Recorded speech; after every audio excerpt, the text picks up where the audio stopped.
எடுத்து பார்த்துட்டு இருக்கும்போது கூட்டம் கூட்டமாக எப்பவுமே மன்னன் அரண்மனையில இருந்தா ஜனங்கள்லாம் வந்து எனக்கு அது செய்யுங்க இது செய்யுங்கன்னு மனு கொடுப்பாங்க, பேசுவாங்க. ஆனா ஜனங்க அரண்மனைக்கு வரல. ஏத்தாப்புல ஒரு காடு இருக்கு, அந்த காட்டு உள்ளார மக்கள் போறாங்க. என்னடா இங்க போறாங்கன்னு அரிசாடியில கூப்பிட்டு கேட்கறான், வாங்க நம்ம நேரா போய் பார்ப்போங்கிறான். 2 பேரும் குதிரையில போறாங்க. ஒரு காடு, அதுல சின்ன ஒரு ஓலை, அந்த ஓலை குடிசையெல்லாம் ஒருவன் உட்கார்ந்து இருக்கான். இவன் குதிரையில கொண்டு போய் அப்படி நிப்பாட்டுறான். சூரிய வெளிச்சம் கிழப்பமா உட்கார்ந்து இருக்கிறான். சூரிய வெளிச்சத்துல அந்த குதிரை நிக்குது. அந்த குதிரை நிழல் வந்து அந்த உட்கார்ந்து இருக்கிறவங்க மேல படுது. பட்ட உடனே அவன் ஒரு சாதாரண ஆள் தான், கோமணத்தோட உட்கார்ந்து இருக்கிறான். அவன் சொல்றான், யாரா குதிரையில வந்து நிக்கிறான், எட்டதான் போய்கிறாங்கிறான். உடனே இவன் சொல்றான், நான் தாப்பா மன்னன், இந்த நாட்டினுடைய ஆண்டு இருக்கக்கூடிய அலெக்சாண்டர் வந்திருக்கிறேன் அப்படின்னு சொன்னான். அப்போ அவன் சொன்னான், அவன் அதுக்கெல்லாம் பயப்படல.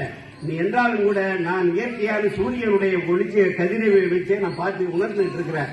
நீ ஏன் இப்ப வந்து மறைச்சிட்டு இருக்கிற, எட்டது போய் பொதுங்கி நின்றுறான். அப்போ அவன் சொல்றான், நான் இந்த உலகத்தையே வென்றவன், என்கிட்ட மக்கள் எல்லாம் என்கிட்ட வரல, ஆனா உன்கிட்ட எட்டாவில் இவ்வளவு பேர் உட்கார்ந்து இருக்கிறாங்க, என்ன காரணம்னு சொல்லி அவனு கேட்கிறான். அதுக்கு அவன் சொன்னான், நீ மண்ணை வென்றவன், நான் என்னை வென்றவன் என்கிறான். அவன் தான் டெமாஸ்தரிஸ் என்று சொல்லக்கூடிய ஒரு அறிஞர்.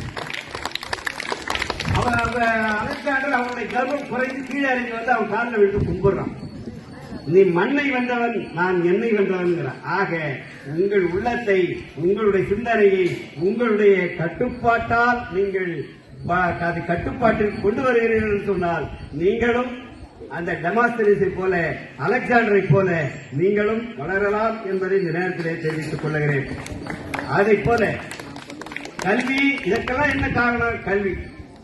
அதைத்தான் பாரதிதாசன் சொன்னார், படி படி படி படி படி படி படி படி, காலையில் படி கடும்பகல் படி மாலை இரவு பொருள்படும்படி, அறம்படி பொருளை படி அப்படியே இன்பம் படி என்று சொன்னவர் படிக்காதேன்னு சொன்னார். 2 பேரு. என்னது